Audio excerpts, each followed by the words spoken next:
Wait a few seconds for everyone to. Good to go. We're good to go. Awesome. Well, welcome everybody that is out there joining us today. My name is Stacey Harris. I am the Outreach Program Manager for Military Spouse Jobs, which is I think, a very unique nonprofit organization that assists military spouses with job placement and all kinds of other great things, which I don't want to get into today because we want to get right to our topic. But Spouse Nation is a program of military spouse jobs, and we are so proud of this program because we know that military spouses are unique. We have very different needs than our wonderful veterans, but our main goal and our big, quote we like to share is we want to keep you employment ready until you're ready for employment. And that's our goal at Spouse Nation. But we also know that remote work is just a hot topic right now. It's a great option for us military spouses. So we have two great guest speakers joining us today. But first, I'd like to introduce my partner, Melinda Rao, who is the Senior Outreach Program Manager with Military Spouse Jobs and has helps me with the Spouse Nation program. Amy Rossi is also with Military Spouse Jobs. She is, which was originally named Military Spouses Corporate Career Network, and she is one of the founding members there. And she is the director for the training department. And Erica McManus, who we have had a lot of fun working with, is the COO of Instant Teams, which I think is another really unique organization that supplies remote work. So what I'm going to do is I'm going to pass this over to Melinda. I will let you all know that we are recording this event, so we will be sharing it later. But Melinda, I will pass this off to you, and we will get started with today's topic. Good afternoon, everyone, and welcome. Thank you for joining us this afternoon, and I hope we have some great information for you. I do want to cover just a couple of housekeeping things just so that we can get as much participation from you as possible. You'll see over on the right-hand side of your screen, there is a chat option where you can actually chat live with the other participants. There is also a question option. So if you have questions, we ask that you put those questions in that question box, and Stacey will be monitoring that for us so that we can add those questions to our discussion today with Amy and Erica. So I'm going to get started. I just want to tell you a short little bit about myself. I am a military spouse, and I did take a 11-year break from working. That was our family choice, and then decided to go back to work with the permission of my family members, and had a great career working for the Marine Corps, and now I'm privileged to be working for Military Spouse Jobs in their outreach department. So I'm excited to be here today. So let's get started. I want to start big picture with both you and Amy and Erica and talk about exactly what does it mean working from home. There are a bunch of different kinds of work from home, remote work types of situations. Could you both kind of give us an idea of what those are and define those for us? And I'm going to start with you, Erica. Yeah, I'm happy to. I think there's always the personal, like what remote work means to me and how I make it work for my family and our military lifestyle and how I got there. But there are broader definitions. And I think it's so important to understand what remote work means to you, and then to know how to ask the right questions to get where you need to go. Because I see remote work on like a scale of flexibility. And just because you're working 100% remote from home does not mean that necessarily the role is going to be flexible. You might still have an 8 to 5 shift where you are at a desk, you have to have a quiet working space. You just have the commodity of being your own home, right? A little more accessible, but still, in the daily grind of a full-time job. And then there's, the scale kind of opens up from there. There's part-time work, there's freelance gig type of work, there's entrepreneur. So lots of different types of remote work. And I know we can kind of get into the definitions of what those look like really specifically. I know Amy does a great job with defining that, and you guys have great training programs. My best advice is just to always empower people to understand what you need. And if you don't know, ask the right questions. Like, here's my lifestyle. Here's when I need a break. Here's when I need to be able to leave the house, or I don't have childcare. What kind of work is right for me? in a remote work setting or a work from home setting. It's that self-awareness. I think that gets people, right? You just like, oh, remote work, I'll take it. Not really realizing maybe what you're getting into. And everybody wants to be set up for success from the beginning when you go into a new role. So self-awareness, understanding what remote work means for you. And Amy, I know you've got really great definitions of what all that looks like. Yes. Amy, tell us exactly what those mean. So I guess you can break down work from home from like a technical perspective, and then, like what category does it fit into? And I'm going to really when it comes to the labor market, it's a complicated affair. So I'm going to oversimplify it and just say that in general, there's 5 different ways that you can create income streams working from home. You have hourly work, which is considered more blue collar, where you're trading your time to someone for, specific things. You have salary-based work. You have commission-based work. You could be the entrepreneur working at home where you're getting paid in profits. And then you could also be an investor where you're investing in things and then keeping your dividends. So if you look at work in, oversimplified, the way that I like to break down work from home, though, is trying to find a stream of income that A, works for your family, but B, you're getting paid in a way that you desire. You can also break it down in ways that you get paid. You get paid either as a W-2 employee, where you are working directly for a company. You can get paid as a 1099 contractor, where you are getting paid for projects you are completing for others. That's a little bit more flexible, obviously, than W-2, where you're on a set time schedule. Or you could be an entrepreneur or consultant or investor of some sort, where you're getting paid the profits of what you do. So I really like to break it down into, you can be an employee, you can be a contractor, or you could be an entrepreneur where you're sort of a little bit more in control. Obviously, from a structure of flexibility, an entrepreneur hasn't the most flexibility. Contractor is a little bit in the middle, and then W-2 tends to be the most structured in terms of work. Okay, that's great. I actually really liked the term that you used, creating income streams working from home. And I think maybe that helps to create a context and what this actually means. So I think that that's a great way of putting it. So Erica, I have been watching Facebook, because we're on Facebook all the time, we're on social media all the time, and I actually see some of these on LinkedIn as well. And there are organizations and companies that do advertise work from home opportunities. How do I know if that's the real thing? That's a big question, but it's actually one of my favorite topics, because we can do so much as a community to protect each other. And I think that's, like any word of mouth passes through the community. Like, we need to do a better job of sharing that information and stopping people in their tracks when they're about to interview or go towards a remote work scam. And it's hard. And this year especially, right? It's become increasingly hard, because there are really, really smart people out there creating very legitimate looking scams both ways. I, as an employer, have been scammed by people looking to work remotely, which is an interesting side of the table to be on.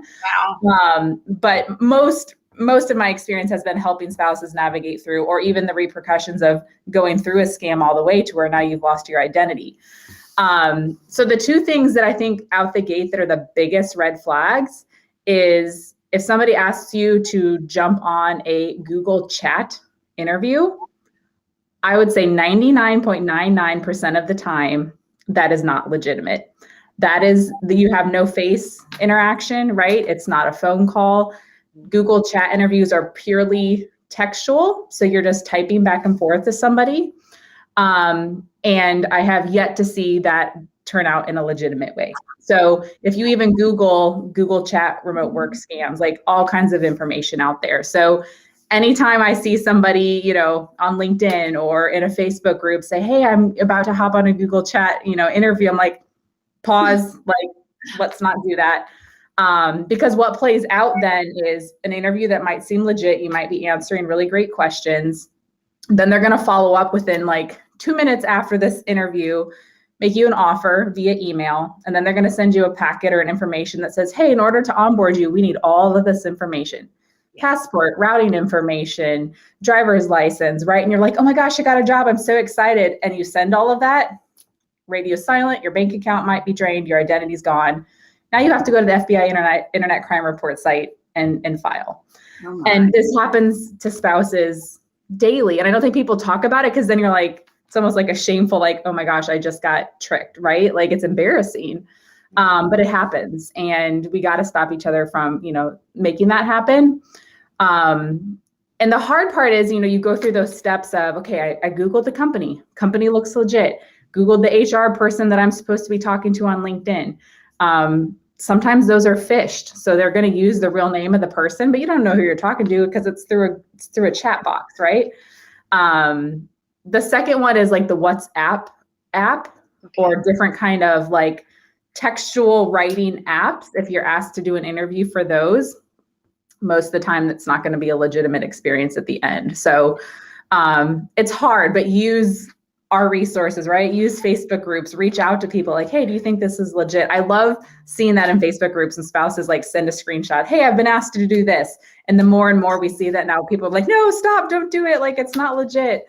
And it's hard because it preys on the desperation for income. It preys on like, I want a career. This is a great opportunity for me. And that's how scams and hacks work, right? They're playing off of emotion. So kind of like filter out the excitement and kind of go to like a logical kind of vetting process when you're approached with those types of opportunities, because unfortunately it's a real problem.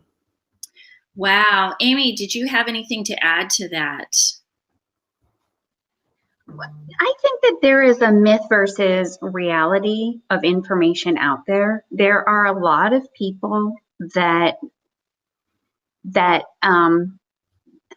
I don't want to say that they perpetuate untrue information, but a lot of people will make very vague, generalized statements to sum up work from home that do not necessarily fit the picture. For instance, people will say, if you have to invest any money in something, it's not a legitimate work from home opportunity. And, as we talked about, there are multiple ways that you can build streams of income working from home, depending on the type of income coming in and the category that falls into. There may or may not be some responsibility on your part to provide various things that you need, like maybe you have to get an upgraded computer, or you have to provide a certain level of internet, a telephone, an office with a door. So there may be requirements, a headset, So what you have to do, like Erica said, is make sure that you have your spidey sense turned on. If it seems too good to be true, or there's anything that feels funny about it, research it, right? Research it. Google it, ask a friend, make sure that, you feel good about it, number one. Number two is going to be to make sure that you understand where it fits and what your responsibilities and what the role entails, right? So ask the questions and start with legitimate places. True? I mean, try not to let people pick you up, on LinkedIn or various sites. You want to start with legitimate resources and then build from there. Okay. So I'm not sure if you want to ask a question yet, but this feels like this is the right time. So the question just came in, and they're asking about, what about the Indeed app? When a company sends you an open position that maybe you are good, and they ask you to apply on Indeed, and the details from the company are confidential. So that's probably a good question for you ladies. Yeah, I mean, Indeed is a legit site, right? Like, it's a great organization, but like any great organization, people utilize the platform and the service for the negative. And so that's what's happening if you do have a bad experience through Indeed, is especially with remote work, right? Those scams happen mostly with remote work, is somebody is hacking into Indeed pretending to be a legitimate company and then reaching out to people, to take them through whatever that process looks like nefariously on the back end of that job offer. So again, it just comes down to vetting. Utilize groups, utilize the tribe mentality, right? Like take it to somebody else, ask the right questions. And any legitimate employer will be fine with you asking a lot of questions. If you're invited to a Google chat and you say, hey, I'm not comfortable interviewing with somebody through a text-based, application only, is there an opportunity to schedule a Zoom call, or is there an opportunity to get on the phone? It's professional, right? You're asking your own question, you're presenting yourself as a logical thinker. And if they say no, then it might not be the right place for you to continue going. Okay. Amy, did you have anything to add in regards to the question that came into our box? In this instance, Google is your best friend. If somebody is contacting you and it doesn't feel right, Google it. If somebody else has had a bad experience, it's likely that they have already reported it online or somewhere else. So before you do anything, do your due diligence, and protect your identity, protect your information. Make sure if you're sending out information to unknown sources, that you are, maybe you use a name and a telephone number. Don't put your address, don't put your birthdays, don't put, your social, like I have seen people put social security numbers, birthdays, addresses. Yeah. A lot of confidential information. You don't know where your resume is going, so protect your information. Yeah. I'll add real quick too, because in the remote workspace, I'm always asked, well, at some point I'm going to have to give private information, right? Like in order to be enrolled or onboarded as an employee, you do have to give information. So at what point should I feel comfortable with that? So at Instant Teams, for example, like we use a payroll provider. So you're going to get a link to a platform where you sign in, and it is an actual company onboarding experience. That is where you put in your information, right? That's how you get paid. You got a job, you want to get paid, you're going to have to give over information at some point. So again, like to Amy's demystification of never give PII out. At some point working remotely, you're going to have to give your information, but it should be through a legitimate site. And you can even Google, what's an actual payroll provider? If you get a link from Paycor or Paylocity saying, this is the company's payroll provider, go Google it, right? That's a legit payroll provider. So just wanted to kind of be sure that people do know at some point you're going to have to give information. Just be sure it's in the appropriate way. Yeah, I just meant upfront. I mean, if they start asking you upfront, or if you're flying your resume around with that information. Yeah. And I know another thing that as military spouses, we might be asked to provide at some point is a copy of our military ID, which is no. Do not provide a copy of your military ID. That is not required. So that I appreciate hearing that, how to legitimize and how to check on those sources and those portals. The other thing I will say is, as a tribe, we have created some amazing resources for our tribe that are professionals that you can ask these kinds of questions. You can ask these questions of the company that you are applying for, but then you can also ask these questions of these groups of professionals and see what their input is on this as well. So again, our tribe, we do take care of our own. We work really hard to create those safe spaces so that we can ask those questions and get those answers.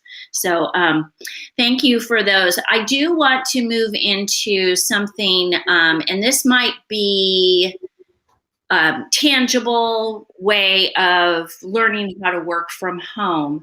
I know that the last year, almost year and 3 months, about 15 months has been very, very challenging, especially for women in the workforce right now. We have an incredible number of women have left the workforce. We don't know exactly how many of those are military spouses, but for a variety of reasons, COVID being the big one, we have left the workforce.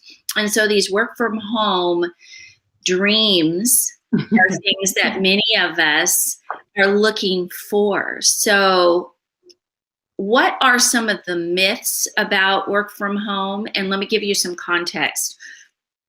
When I first started this job working from home, because we don't have brick and mortar, I had to figure out, again, like Erica spoke of earlier, what that looked for me and what the expectations were of me from MSCCN and military spouse jobs. What did they need from me? And how was I going to create that work from home environment for my life and my circumstances?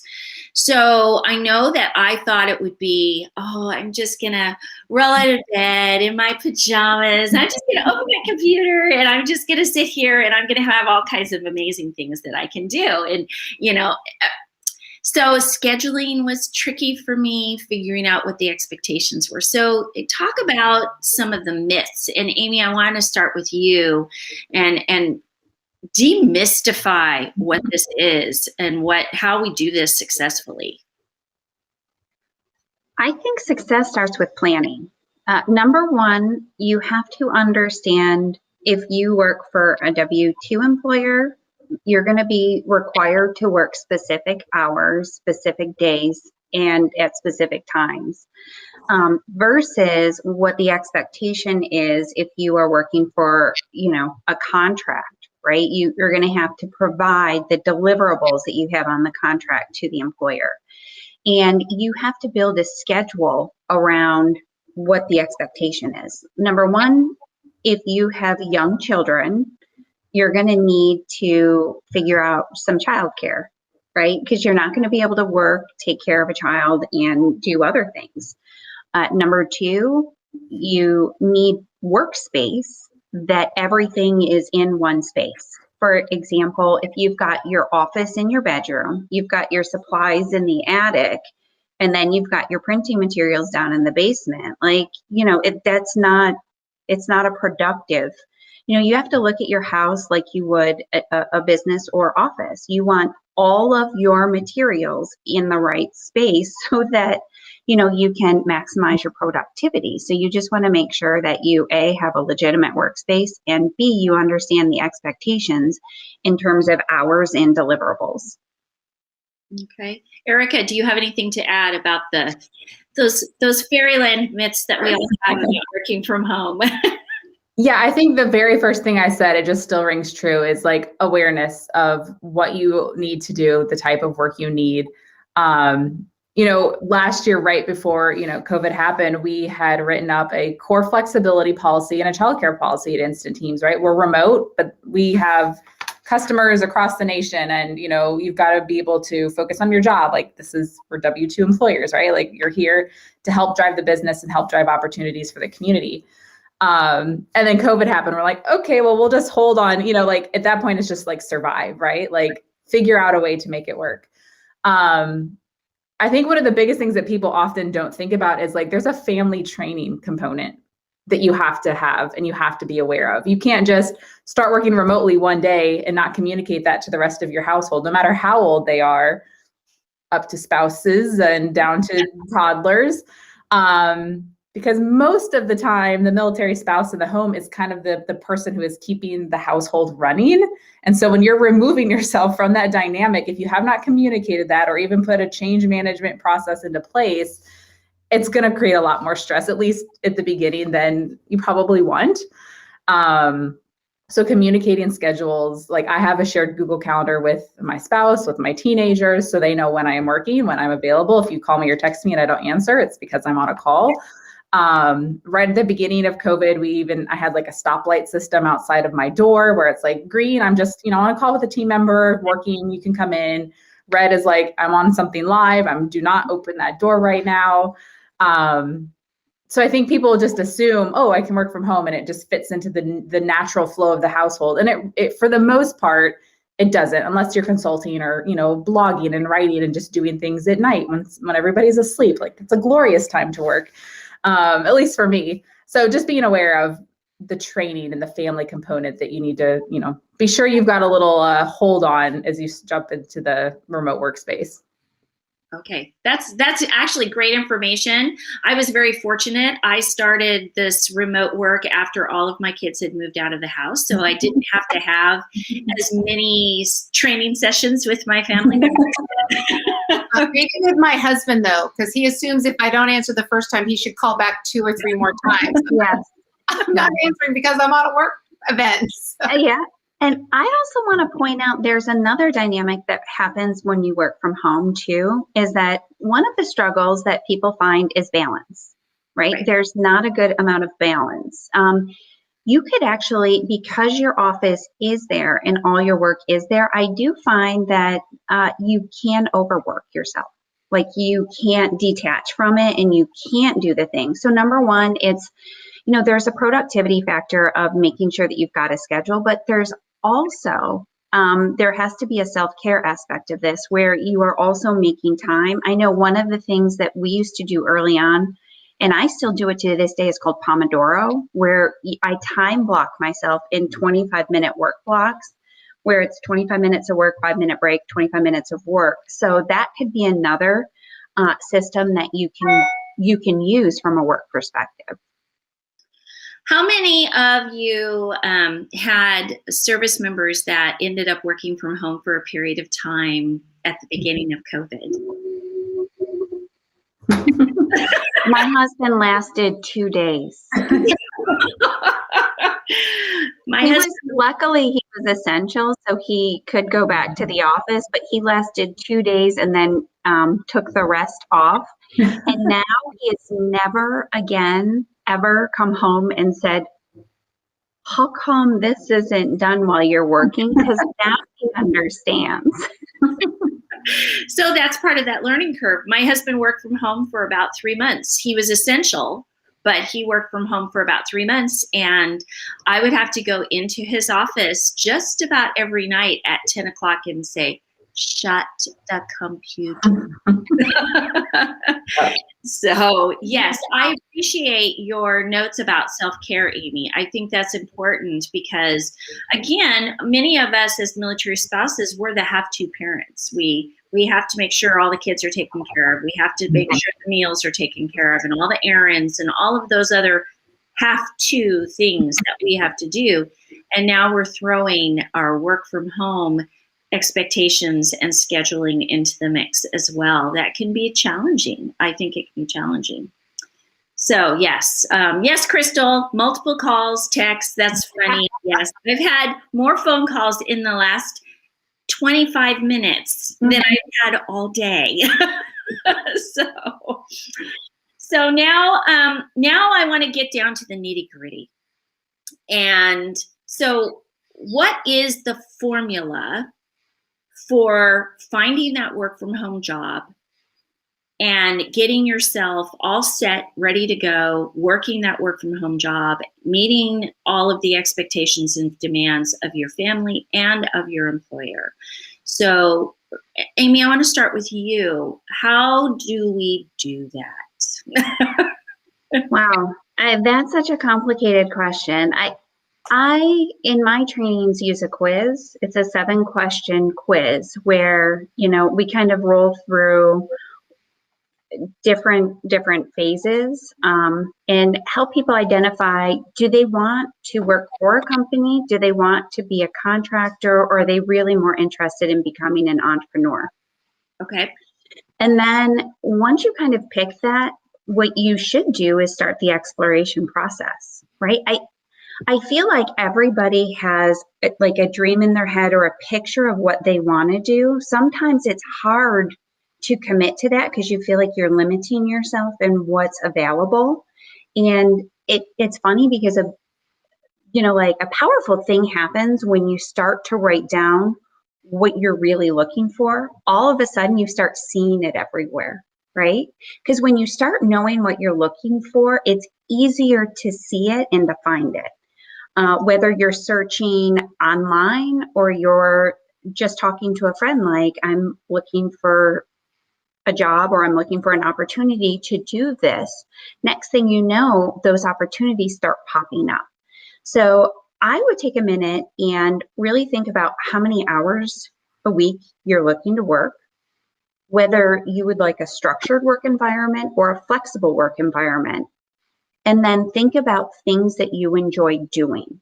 Because if you can find something you love that fits into your schedule and fits into like how you're most productive in work, I was going to say it's not like you're going to work a day in your life, but it's, there's something powerful in doing something you love, right? There's something powerful in doing something that you love. So I would probably start there. Just that I know Erica mentioned it, that self-evaluation, but start with self-evaluation. Okay. So Erica, talk us through a little bit more of the reality of what working from home and prepping yourself for working from home. Yeah, I think I've got like end caps to Amy's piece. So the beginning is even like a step back further is like digital readiness. Do you know how to navigate websites? Do you know how to navigate new platforms and new tools? Like, where are you? Are you beginner, I need a lot of help? Are you like, I can get through? Or are you like, yeah, throw anything in front of me, I can totally do it? And that's important to know, because as you start to look for those jobs, you go into interviews, you're going to be asked those questions more than likely, especially in the remote workspace. You've got to be digitally ready. You have to be able to navigate those. And if not, YouTube can be your best friend. Like, go YouTube how to use Slack, how to use project management tools, knowing the types of tools that are common in the remote workplace and being prepared to speak to those. Even if you've never used it, if you can just say, hey, I've taken a lot of tutorials on that, I'm ready to try it out for the first time. I can use Slack, Trello, ClickUp, whatever those tools are, that will already set you ahead, like being in that like modern tool era of what remote work looks like. Then the end cap to that, then Amy's piece comes in, right? Like that self-awareness, know what you need, know how to ask for it. The last piece is like where to go, right? Like, then how do you execute? You're prepared, you've done all those things. Now, where do you start looking? Obviously, the tribe, the network, right? Like, there's a lot of great services and organizations and corporations serving the community with remote work now, which is awesome to see. 10 years ago, that was not the case. Really, it's just been a cool past, 5 years to see how much that has come to be, even before COVID happened, right? I always say spouses are like the original digital nomads. Like, we needed it before most other people were aware of the pressing need for that in careers. But think outside of the box. Yes, there's Indeed, LinkedIn, all of the community support. But there are so many companies out there. I think people go for the big logos, right? Like the 10 big logos that people are like, oh, I want to work here. I want to work here. There are millions of companies across the US who are in need of people. And so looking, searching by different types of business, enterprise, small to medium business, startups. Do you want to work for a consultant? It's like all of those different types of things. Like, it really, you got to take ownership of it. No, it is nobody else's job.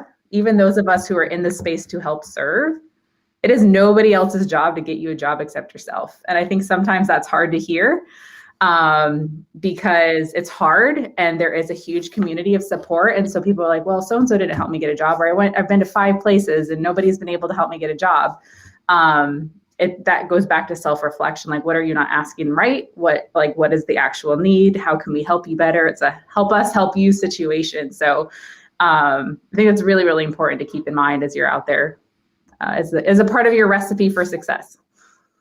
That actually sounds great. And that sounds like a great segue into what we're going to be providing for our May 6th event, which is the next part of this virtual working from home, how to work from home successfully series that we have done. Is we're bringing some other additional experts into another event and offering another opportunity for participants to ask questions and talk directly to those that have been in this space for a long time and can help you build that toolbox and set yourself up for success in working from home. Let's see. I'm going to double check my questions. Stacy, did you have anything you wanted to add to the discussion at this point? Well, it's just a comment. It will go to show how old I am as a military spouse. We talk about protecting your privacy, to remember what we used to have to write on our checks. I'm sitting there going, name, birth date, social security number, address, everything like Gosh, good thing we've pulled away from all of that. No, kind of the same thing for me. I remember it's been 3 years now with this organization, and I had never worked from home for someone else. But it's getting that whole mindset of, okay, what does my day look like? When am I available to take all the calls and texts that seem to come in, whether they're from your spouse or someone else? And it was ending the day. One of the hard things for me was feeling like, when does my obligation end? Am I available 24/7? And learning how to just go, you know what? It's 5 o'clock. It's a Friday. Close the laptop or shut the door. And that's when, and Amy was talking about that, if you've got that great space, you feel like it's time to work when you enter that space. And then when you can leave that space, you got to practice just leaving that behind and letting go of it. And I found that it took me a little bit to find my balance on how to do that from home. But that was very important, was having that space. It just puts your mind on, in that, okay, it's time to work. I'm in my workspace. So I think it's something you just have to really figure out. And training your spouse. My children are gone, but my spouse, because I do work from home, assumes that he'll kill me if he's watching this, that I am always available. So I'm not always available. Like, as she keeps calling, I'm like, I told him I was not going to be available today from 1 to 2. But it's just setting boundaries. And again, I just want to wrap up that truly understanding what it is you're looking for. If we all think that, if I could just work remotely, all my problems would be solved. And it isn't. You still have childcare problems. You still have to deal with all the needs of things that are surrounding you and facing you while you're at home. Because when you go to work, you can leave all your home problems at home, right? You're not looking at the pile of laundry or all the things that you think need to get done. You leave it all behind and you go to work, and then you get to come home and face it. Well, when you work from home, it's right there in front of you all the time. So understanding what it is you're actually really looking for, doing that assessment. What kind of income do you need? Is it, what is that income for? Is it to kind of just add on to the family, or is it a true requirement to help with house payments and cars? So it's really figuring out that.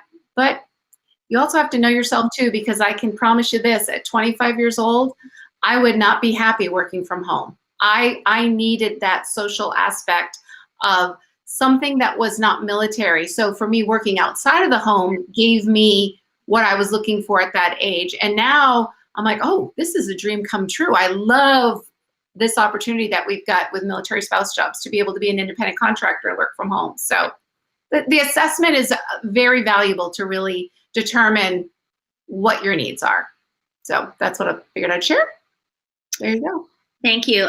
Erica, I would like to have you take a few minutes and talk about your Instant Teams Academy and what that provides for those that sign up for that. Yeah, so we just relaunched in March a program called Accelerate. And what we have found, we've been building remote teams, customer support remote teams, operational remote support teams for enterprise level companies, right? Walmart, Prudential, working with all kinds of organizations down to small business owners. But what we found was that readiness piece was often missing. The scope of military spouses are 20, 30 years in, might have 5 PhDs by that point, but have had limited opportunity to actually work or work remotely, or very young incoming, spouses who are just very eager and ready for their very first job. But again, might not have like that baseline of professional, this is how you work remotely, here's the expectations. So the Accelerate program that we just launched has like 4 different levels, and it's how to work remotely, how to train remotely, how to lead remotely, and how to grow remotely. And they're just really great, like self-investment opportunities to understand what that means, understand what that looks like. Some of them have SHRM certifications. So in the HR space, like really putting forth, what that looks like and substantiating yourself in the remote workspace. So just really great opportunities to step in a little bit further into what does remote work actually look like and how can you become remote ready and be an expert at it. Great. I like that because that helps you build your toolbox. That's providing that extra extra boost to your toolbox. Amy, could you tell us a little bit about the training that you provide? I know that you have a live training coming up in August that people can sign up for. Could you tell us a little bit about what that training provides? Yes, so we have live training and we have learning management training that you can take 24 hours a day, 7 days a week. And we have work from home training in that platform. And then we also do a live training on work from home too. And that specific training is designed to help people who are thinking about working from home, not sure what they want to do. It's to help them understand different ways that they can look for work from home and different opportunities that they should be looking at. So this is kind of really, hopefully by the time that you get done with this, if you're interested in working from home, before you go into the next training, if nothing else, you should know by now, okay, before I go to this next part, talking to employers, I should understand what I'm looking for, when I'm available or how much I'm available to work, and what are my goals in working, right? You want to go into this next piece with that. If you're not there yet, I'll give you our training link so that you can take this training and kind of maybe help yourself evaluate a little bit deeper what might be right for you. Okay, and I would ask that both of you in our chat box provide a link for these opportunities for those that are here, and we will make sure that we populate our social media with those links as well. I did want to point out that on the Spouse Nation website, which I think Stacy will put that in the chat box right now, you can access the training for that Amy was referring to. You can access that training through the Spouse Nation website, as well as the Military Spouse Jobs website. So that's a great way to build that toolbox and get all of that information that you need to start forward and move forward with meeting your goals working from home. Does anybody out there, any of our attendees, have any questions that they have for Erica or Amy before I ask them for any saved rounds? I've been following the chat box, and the main one we got was from about the Indeed. Yes, which was a great question. I've been on Indeed, and I do know that some companies do keep their information confidential. So it's interesting. So, all right, if we don't have any questions right now, and this is not the only time you have to ask questions, you can go to the Spouse Nation Facebook page and ask a question. You can go to the Instant Teams page and ask questions. You can go to the Military Spouse Jobs page and ask questions. And I know that our experts would be more than happy to answer those questions and provide additional information. Oh, we did have one question. What are your recommendations for distractions as far as notifications on Slack or social media constantly? Who would like to take that one? I say time blocking, making sure that you are setting work aside. If you know social media or Slack is a distraction, if you've got social media notifications popping up on your computer or your phone, silence them, turn them off so that they can't, right? And if you are in a time block mode where you can put devices that give you those notifications away from you, I'm a big fan of time blocking. I set time aside each day to work on specific projects, and when I am in my work zone, that's all I do. I just work on that. And then as soon as that's done, remember I said that 25, set a timer, 5 minutes. Maybe your break is jumping on social media to answer that, or jumping on Slack to answer those quick things. I even set time aside because I manage teams that are running on projects. I set time aside where I'm doing my projects, and then I even set time aside where I'm working with them on their projects. So they know when I'm available to work with them. And so I set specific days and times aside, and I said, you have my undivided attention at this time. Make sure that you come to me with your needs right now so that, I'm not holding you up. But yeah, just really just, I like to say, you have to multitask, but the best way to do it is to do a single task at a time. I always like to tell people, ultimately, you are in control. You are 100% in control of what is popping up. And if you don't feel that you are, then you just got to go figure out your settings. So it's really important to know on Slack how to set your away time, how to, use the communications that there are in Slack, how to turn off your notifications, how to pause. There's things remote culture wise that, companies or teams can do. Like we use things that integrate into Slack. We're a 24/7 company. So people are working across the globe at all hours and times of the day. So how do you respect, that boundary? There's cool like little bots and things that you can put into Slack where you can keep in your workflow and send messages, but you schedule them to send them to the person that you're trying to communicate for the next morning. So it's not hitting their inbox when they're out of hours. Ultimately, for me personally, I'm on my computer all day, right? Like full time, I'm here working. And so that's when I keep tabs on social. I do not have any social media apps on my phone. When I'm done with work for the day, I am done. And even personal social, like I just, for founder self-care, like I was just done. I was like, because it's constant, right? It's just constant. So nothing's on my phone. When I leave my computer, I am also done with social media for the day. And those are all personal decisions, right? But I think at the end of the day, those distraction type things are figure out your settings, figure out all the tools you use, how to turn them off, how to use them. And then just know if social is a distraction to you, you can delete Facebook from your phone, but leave it on your computer. It takes a while. Like you'll go, oh, Facebook, oh man, like I'm really conditioned and my app's not there anymore. Like that's kind of scary. You kind of realize quickly when you take it away, how much you're conditioned just to go to those things in like gaps of time. So it's given me a lot of time back and sanity. I love that. It is amazing how much time you can lose with those apps. But I think, one of the key things, and I keep hearing you ladies talking about it, and it comes down not just for remote work, but in everything we do in our life, time management is key. So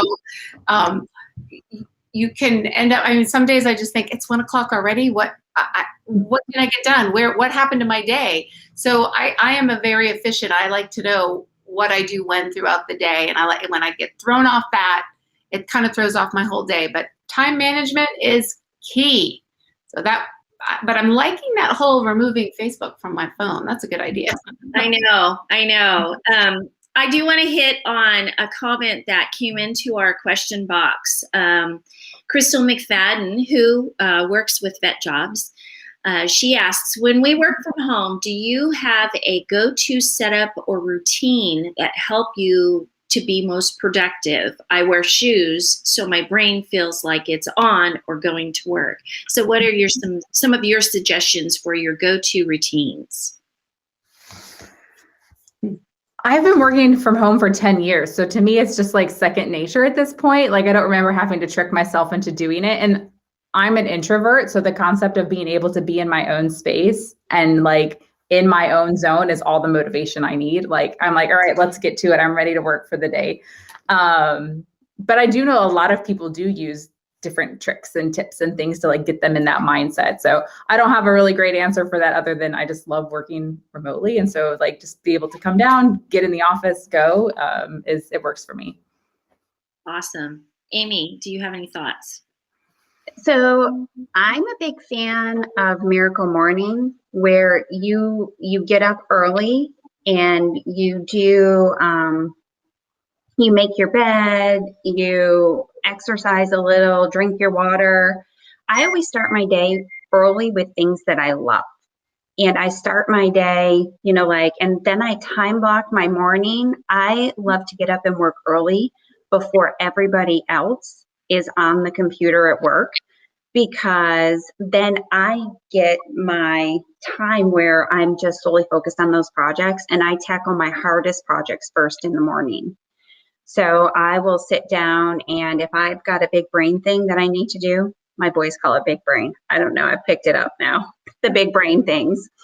But if I have something that I need to give it a lot of focus, attention, and concentration, I get up and I do it first thing in the morning when I'm fresh.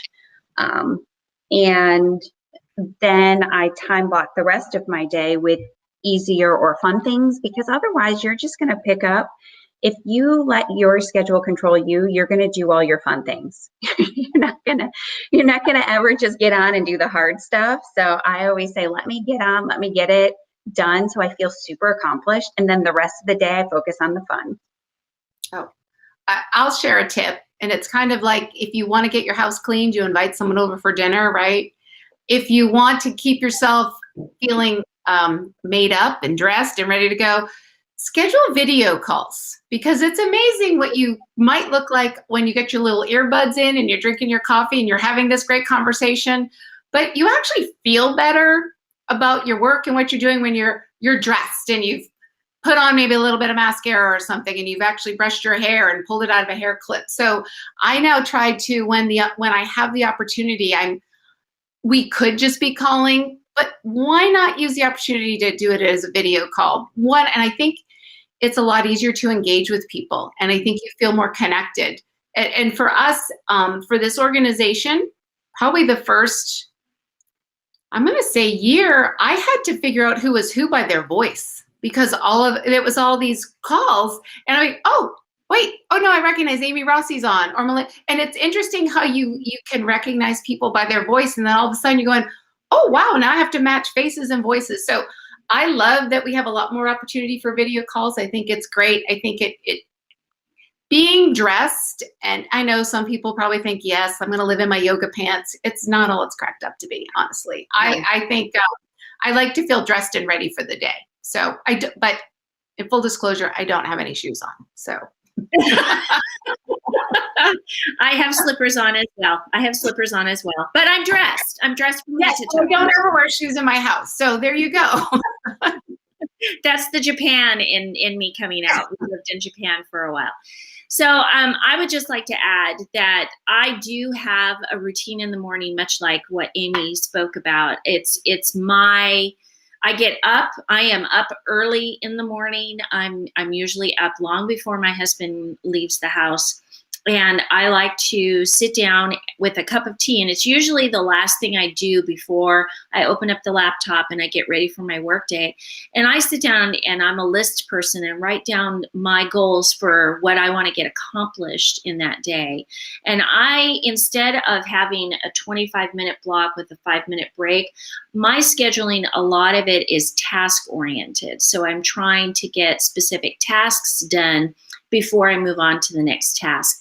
And that just seems to be a system that I have found works best for me. And I did that when I was home taking care of the kids. I volunteered a lot. And so I would schedule my volunteer time according to the tasks I was trying to complete for that particular volunteer role over the course of my week. So that's kind of what I do. But yes, I get dressed every day. And my attitude is not, well, I'm working from home, so I don't really have to be put together that much. I do need to do that. And it's not because I need that to set my brain up for working from home. I just think it's the responsible way to approach your career. It's your career. That's how I own my career, is I prepare myself every day for what I'm going to do in my work. So thank you for that question, Crystal. I really appreciate it. Now, I wanted to give you ladies, we have about 7 minutes left, but I wanted to give you a chance, if you have any additional comments or saved rounds, that's a military term, sorry, ladies, to add to the discussion before we close things out in about 7 minutes. And I'll start with you, Erica.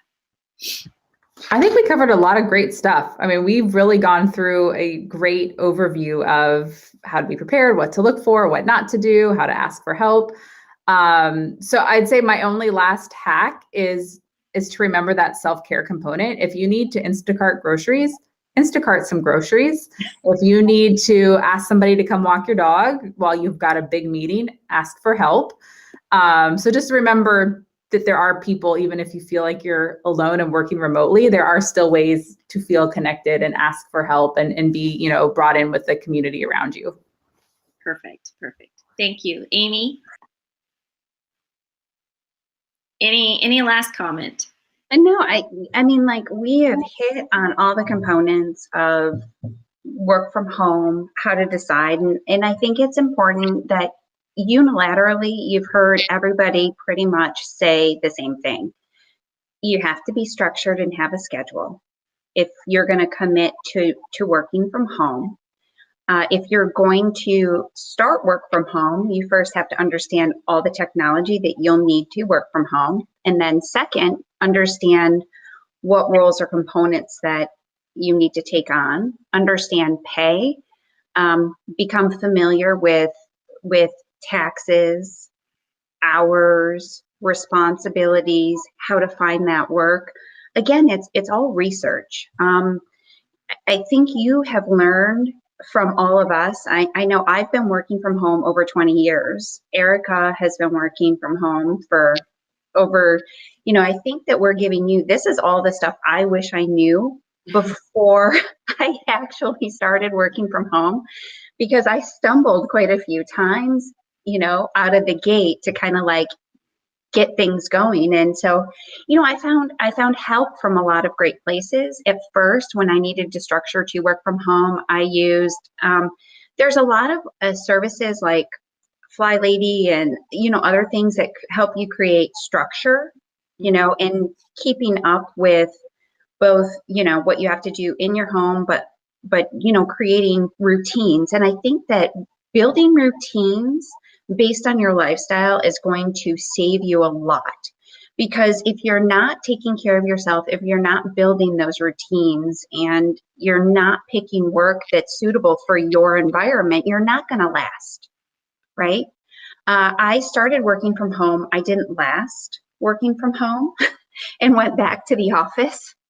And then the second time that I started working from home, I understood what I needed to do to be successful.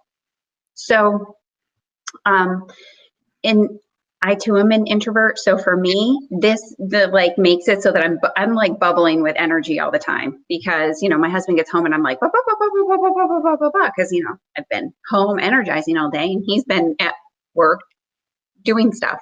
Right. So it just, it just becomes kind of like those self-awareness, building routines, becoming self-aware, and then executing in ways that are appropriate for you.